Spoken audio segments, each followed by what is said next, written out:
Awula Sewa, who is the Executive Director for Eco-Conscious Citizens, joins us via Zoom. Good morning, and thank you for joining us, Awula. Good morning, and thank you for having me. Post the conversation on strike, that strike was imminent, so many issues have arisen, especially with internal rifts happening within organized labor. What do you make of these rifts? You see, they're not really rifts. We have known from the beginning that there will be divide and rule. Divide and rule is a very old method of trying to disrupt something that is going on. And I'm sure organized labor, being veterans of strikes and demonstrations, have known that there will be attempts to infiltrate and attempts to do divide and rule. So I'm sure they are very prepared for this.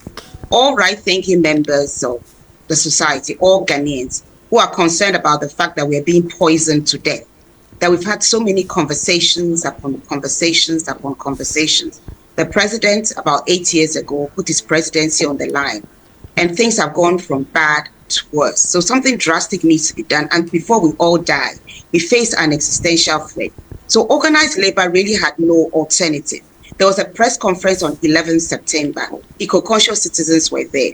We had the Catholic Bishops' Conference. We had the Christian, I've even lost track. So many CSOs. It was organized by Media Coalition Against Galamsey. So many Christian Council, so many organizations were involved. And we all said one thing: this has to stop before we are all poisoned to death. No drastic action was taken, although the demands were very clear, very, very clear. Declare a state of emergency, so that you can go into the forest reserves, water bodies, remove all illegal miners. In fact, nobody should be there. So all miners, all persons logging, and remove all the equipment. Then we also said, revoke or get rid of LI 2462, a perverse piece of legislation insofar as it allows mining in forest reserves, including globally significant biodiversity area. He also said pause community mining, small-scale mining, whatever you want to call it, because there's no monitoring going on. The fact that you've given them a license doesn't mean they're going to go according to the license. So in fact, even if you have a license and you go outside the parameters of your license, you're engaged in illegal mining. And even the big companies, we can't even monitor them. How much more the thousands of small-scale miners? That's why we said pause it until you can get your act together. So these were the fundamental demands. And of course, revoke all licenses, prospecting, mining, everything that has been granted to mining forest reserve. And the government was given up to the 30th of September. Today is what date in October? The government could have acted if it was minded to do so. It is disappointing that so many people are more concerned in private gain, more concerned in votes than in the welfare of Ghanaians. Recently, tubers and plantain from Ghana were found to contain mercury. Our water has been polluted and poisoned. It has entered the food chain. The soil has been poisoned, and we are eating poisoned food. What more do Ghanaians need to hear before they understand that the strike was not taken lightly? It's nobody's pleasure to go on strike, but drastic action needs to be taken to get the government to sit up.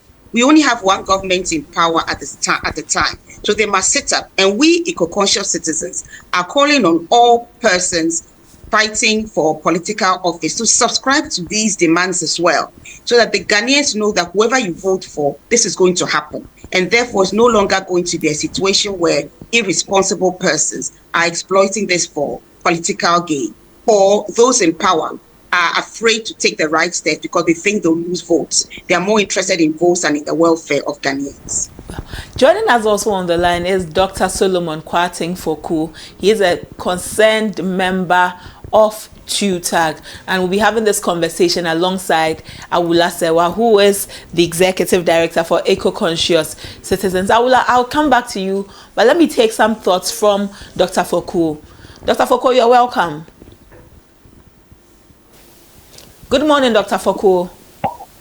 Yeah, good morning. Thank you for joining us on ABC in the morning. Hello. Hello, Dr. Foku. The line is very faint, but I can hear you. You can, okay. I'll do well to project so you can hear me better. Dr. Foko, what is your concern with the strike organized by Organized Labour? The strike that has been announced by Organized Labour, what is your concern with it? Okay, thank you very much. The major concern is that one, members, those are the grassroots, those are the campuses, and those are the local levels were not consulted at all so far as decision on going on strike is concerned. We were not consulted. Dr. Because Foko, if we were consulted, I think some of our ideas or some of our views were shaping the whole distance there. And then, again, some of us also think that strike is not the way forward to solving this particular manner. Even though there are a lot of environmental challenges so far as the activities of illegal miners are concerned. You can't say that you're supposed to be a ban. That's the ultimatum they're giving to the government, that you should ban all small-scale mining activities. All the small-scale mining activities, some of them are doing legal, doing genuine work, that they are not destroying anything. So if you leave them and you say that only the large-scale miners should operate, whilst most of them are even doing surface mining, destroying the environment more than even what we are seeing now, then I don't think it's fair. So these are some of the views or some of the challenges that we are finding so far as the Dr. Foko, when you say that some members at the local level were not adequately consulted, which kind of engagements were you looking for that didn't happen? Okay, if you can cross-check, as you speak now, it's now that TUTAG, the locals, that is those on campuses, it's now that they are even meeting to decide, to convince members either to strike or not to strike. It's now that they are meeting. So why do you take top approach? You take decision before you ask us to join or you ask us to also bring our views? I don't think that is But fair Dr. enough. Foko, this conversation has been going on for a little over a month now at least. The whole of September, Yes. Organized Labour had given an ultimatum to government. Are you saying that this whole period you didn't know anything about it? Yeah, but they have.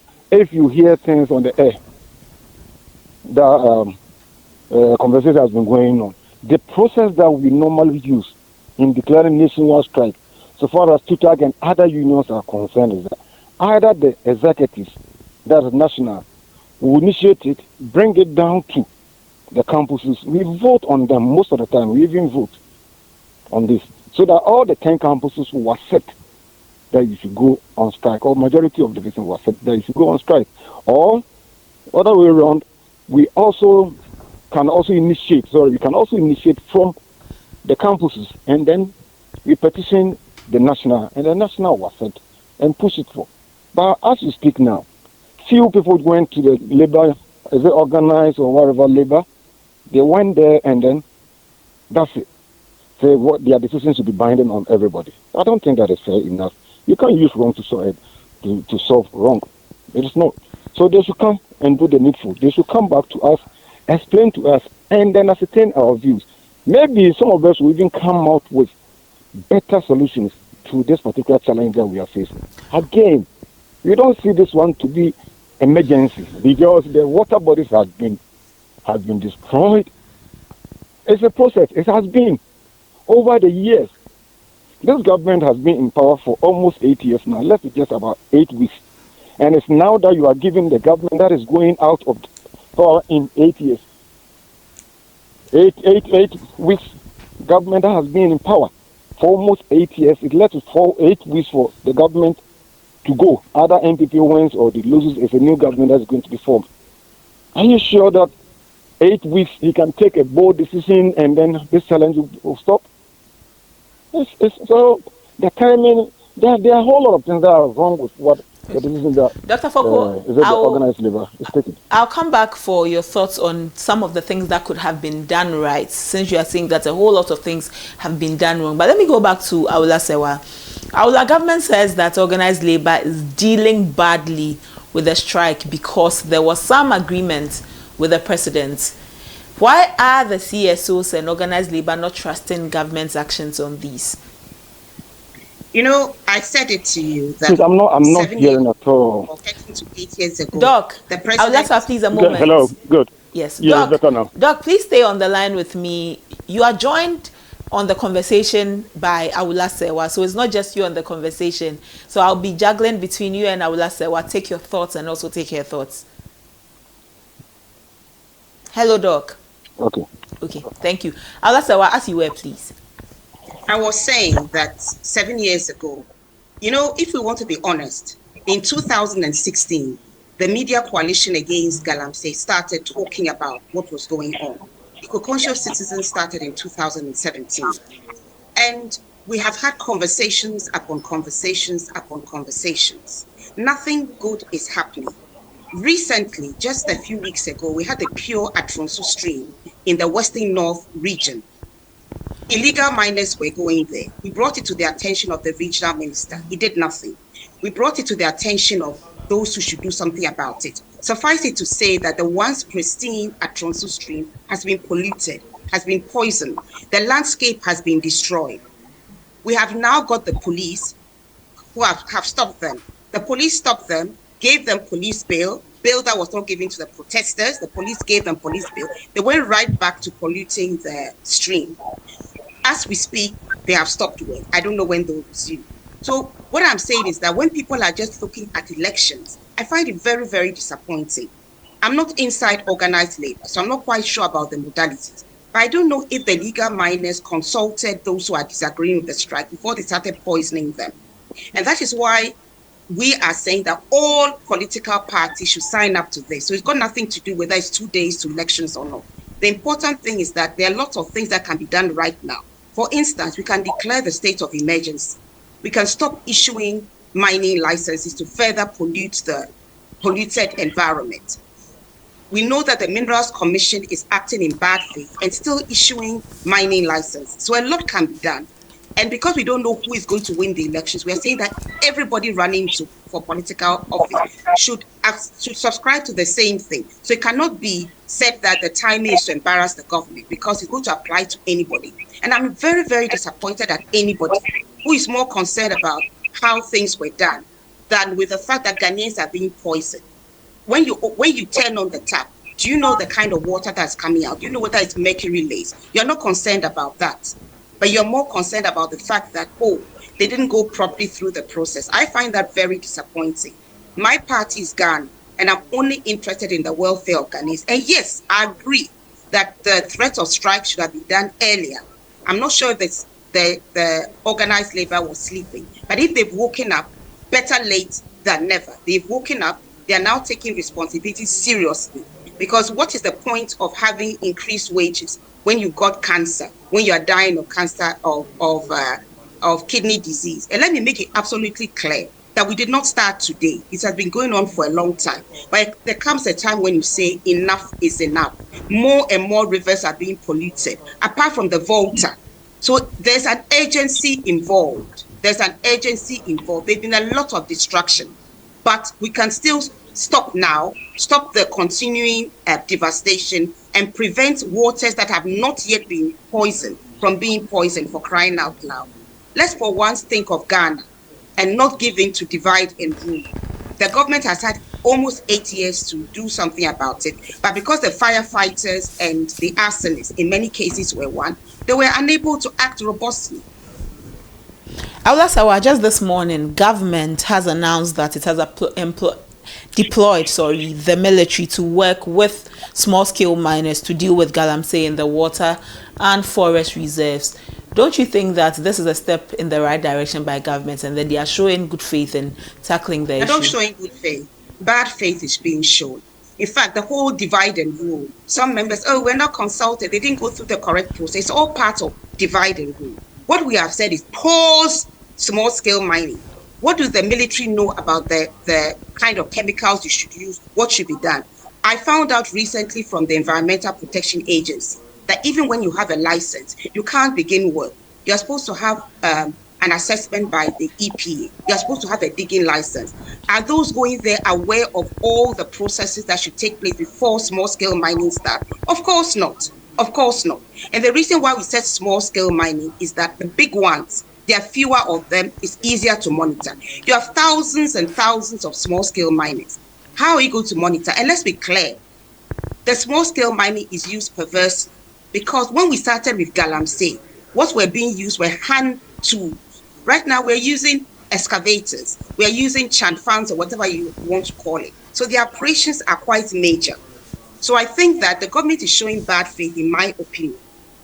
Declare the state of emergency, go into the forest reserves, remove all miners and the equipment, do the same with the water bodies, pause small-scale mining until we know what has to be done, until we have our act together. You cannot go on with it since we are not monitoring. And then we said revoke all licenses that have already been granted. I haven't heard anything about that. And as I said, as we speak, the Minerals Commission is still issuing licenses. And I'll tell you something that I find very perverse. The head of the Minerals Commission actually said at the launch of Poison for Gold that he, as a child, used to drink tap water, but he doesn't trust the state of our tap water now, so he doesn't allow his children to drink it. It's all very well for other people's children to drink it. He doesn't allow his children to drink it because he knows something people didn't know, that the water coming from the taps could still have heavy metals in them, because Ghana water does not remove mercury, cyanide, or whatever from our drinking water. And we are not concerned about this. We are more concerned about the timing to elections. We are more concerned about some processes which may or may not have been met. I'm extremely disappointed. All Ghanaians should come together and put pressure on the government and everybody standing for political office, NDC, Tremantain, everybody, the CPP parties, to all come together to say the same thing. So it cannot be an election loser. If people are more concerned about elections than about the welfare of Ghanaians. Very disappointing. I'm not quite sure that a lot of the people running for office are fit to run for office. If you put votes before the people you claim you're coming to serve. Well, you're not very sure a lot of the people running for office are fit to run for office if they put votes ahead of the people they are going to serve. Dr. Fokuo, you said that the engagement wasn't done properly. Beyond that, tomorrow is 10th. Tomorrow is the 10th of October. If you are set to go on strike, if the leadership says that go on strike, how are you going to take it? Are you going to respect the decision by leadership to go on strike? Okay. The issue is not even only the procedure or the process. It's not only. Some of us are saying that not every small-scale miner is destroying the environment. Why should you lump all of them together? Why can't there be a process to separate the wheat or the chaff from the grains? Why should somebody suffer because others are not doing the right thing? So if I ask you now, if some journalists are reporting wrongly or doing wrong thing, and then we are saying that you have more radio stations, so it will be difficult to select those who are doing wrong. As a result of that, you should ban all radio stations or you ban all media. If you don't do that, that is not the way to solve a problem. That is not the way. You don't use wrong to solve wrong. You can't let somebody to suffer unnecessarily. So, Dr. Fokuo, you believe that the ban is a wrong? If they ban all small-scale mining, it is a wrong? And it's not the best approach. It is not the best approach. That is the lazy man approach. I can tell you, that is the lazy man approach. That is the lazy man approach. You don't. Why can't if you have issued licenses, to genuine people to doing small-scale mining, then it will be very easy for you to track them. It's very easy to control them. It is very easy to manage them. So, Dr. Fokuo, how do you say that the issue should be tackled? How are you suggesting the issue should be looked at? All what we are saying is that, one, all those mining in river bodies should be stopped. The LI, I think the government is saying that it's going to revoke that one. Those mining in the forest should be stopped. Even at a point in time, some of us are even saying that the larger or the bigger mining companies, those who are doing surface mining, must stop, because they should have the capacity to go underground, to do the underground, and leave the surface mining to the small-scale miners who have the necessary training and who have the necessary equipment to do proper mining. Okay. You go and go to Western region, go to some part. I don't want to mention any company's name, and you go and see the surface mining that the big company is doing, and that one is okay with us because they are foreigners. That is not. Again, to the question that you asked, if tomorrow they decide to go on strike, irrespective of what some of us are saying, they can go on strike, but some of us may not join. Okay. I'll come back to you, Dr. Foko. I will ask why you wanted to come in and make a point. I'm just going to say that divide and rule is the oldest trick in the book. What I'll say is that I understand when I hear what Doc is saying. But of course, in the beginning, I'm not sure that they were consulted before the poisoning started. But what I would say is that we are saying pause. Stop everybody, because whilst you are going to be separating the wheat from the chaff, it will take a long time. In the meantime, people are being poisoned. So stop everybody. After you stop everybody, then you can go and say that, look, A just needs to do A, B, C, D. B needs to do that. But in the meantime, you need to pause it. You need to pause everybody. And then you can go one by one and see who is doing the right thing. But I'm challenging anybody to show me the small-scale miners who are operating properly. We had a case in Setri at Ronsu, the beautiful at Ronsu stream that God gave us, beautiful. Up to August, it was pristine. We heard that some people had been given a license and they were coming to mine. And I contacted the EPA. The EPA said even if they have a license, they cannot start work without the necessary permissions from the EPA. They also need a digging license. They've gone there, they've destroyed the environment, they've poisoned the stream. I wish I could show you the photos. I would show them to you so you can have another program and show it. And what do you think has happened? Did the EPA bother to go there?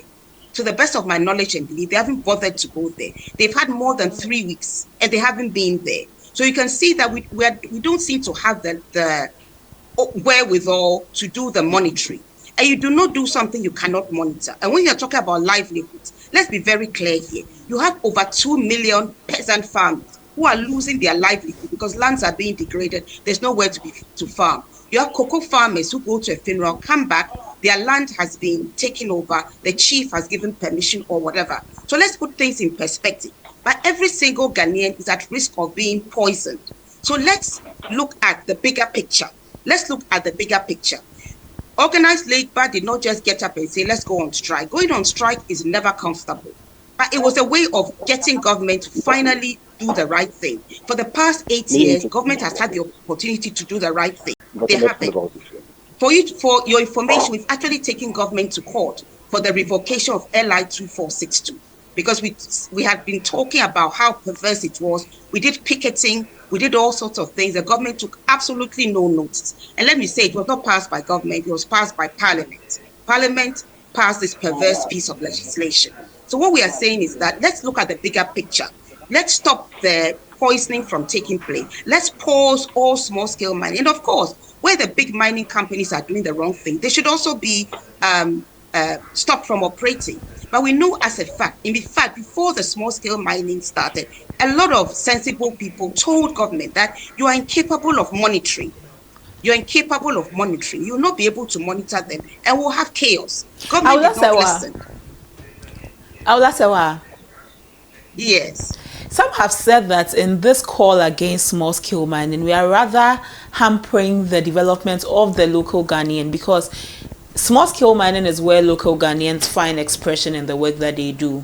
We are saying that we should halt small-scale mining, whereas the large-scale that is mostly done by foreigners should continue, and the foreigners will be making money and then taking back to their countries, where then Ghanaians Let's you see, I get a bit angry here. Let's look at the facts as they truly are. Let's look at the facts as they truly are. The fact of the matter is that you have, let's say, I'm giving an example.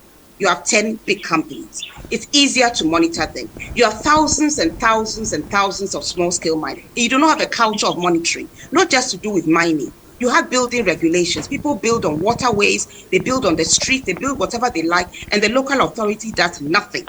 We don't have a culture of monitoring. When you have that kind of environment, you know you cannot monitor the thousands of small-scale miners. Why do you even start it? You need to be able to monitor. You need to be able being done. And I also keep on saying that let's be very careful. What about the peasant farmers? Don't they have a right to find expression in farming? They don't have a right to find expression in farming. A lot of them have lost their livelihood because their lands are being devastated and they can no longer farm. Cocoa farmers have had their farms destroyed. Where our fishermen are losing their livelihood. But let's be clear, a lot of people are into this small-scale mining because we know who are those ultimately benefiting. Okay. Who can afford the excavators?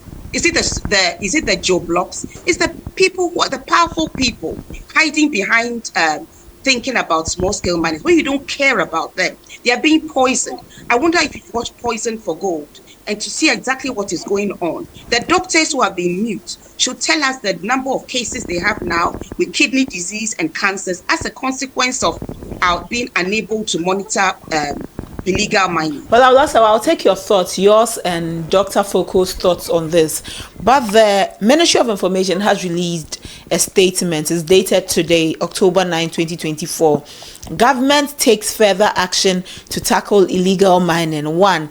Government, in its continued efforts to clamp down on the long-standing menace of illegal small-scale mining, has concluded operational measures to intensify the ongoing Operation Halt. They call it Operation Halt, which is led by the Ghana Armed Forces to rid our water bodies of all forms of mining activities. 2. This phase of the operation will be done in conjunction with the Small Scale Miners Association of Ghana. 3. Government reasserts that river bodies and forest reserves remain red zones. And 4.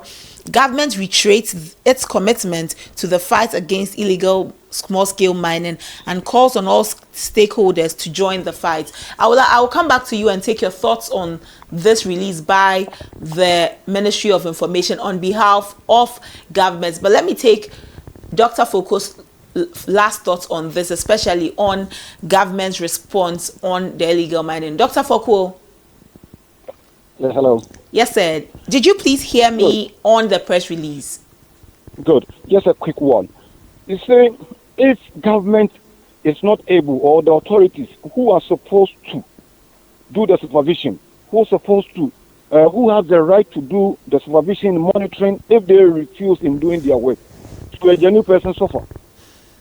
It shouldn't be. Even those they are calling themselves the organized labor, most of the authorities who are supposed to be in charge of monitoring and evaluation, so far as the small-scale miners are concerned, they are all part, or most of them are part of organized labor. So if you refuse to do the work that you're supposed to do, you don't do it well, and say you are going on strike. What prevent organized labor? What prevent them from putting the things right, putting mechanisms there? That A, B, C, D is not about your news. There's the A, B, C. This one's supposed to be done. This one's supposed to be done. This one's supposed to be done. Then we monitor and see whether they are doing right or they are not going to do right. Again, if you don't do those things and you are saying because you can't monitor, so those who are doing the genuine ones will suffer. I don't think that's what I'm saying. That's a lazy man's approach. We are saying that at a point in time in Ghana, they said that urban buses from Accra to Kumasi, they were causing a lot of accidents. So the solution was to ban urban buses from traveling from Kumasi to Accra. Dakota trucks traveling in the night cause a lot of accidents, so ban. But somebody sat down and said, no, let's make it this way. Let's put reflectors on Dakota trucks. They can travel in the night. They are working in the night. So there must always be a solution to a problem. Intensifying. Solution to a problem. Government is intensifying Operation Halt. What do you make of this solution? To the problem? Approach. It is another approach. It's another approach. That all energy must be given to support them. Okay. Well, I will say all energy must be put. Support together. them. Okay. All energy must put together. Dr. Foko says all that energy. So I'm saying that all of us must support what the government wants to do. All right, Dr. Foko. Not just military, with all respect, going around there. But the military must be well trained so far as environmental issues are concerned. They should know what they're supposed to do. All these things must be put in place. Okay. I will ask Let's take your last thoughts on these. Government has released a statement, says that it's intensifying Operation Halt. In, say, 30 seconds, what will you say about this? I'll say that if they had anything to intensify, why haven't they done it all this time? It's only the threat of the strike that is making them sit up. I still haven't heard anything about revoking licenses that have been granted as we speak to mine in Forest Reserve. As we speak, in the Draw River Forest Reserve, destruction is taking place and the river has been destroyed. I'm saying that we have to pause community mining. In many cases, community mining is illegal mining. We've had this conversation on mining, especially Organised Labour's decision to go on strike, with the Executive Director for Eco-Conscious Citizens, Awula Sewa, and Dr. Solomon Kwarteng Foku, who is a concerned member of TUTAG. Thank you for joining us. Thank you for joining us for this conversation, Doc and Awula Sewa.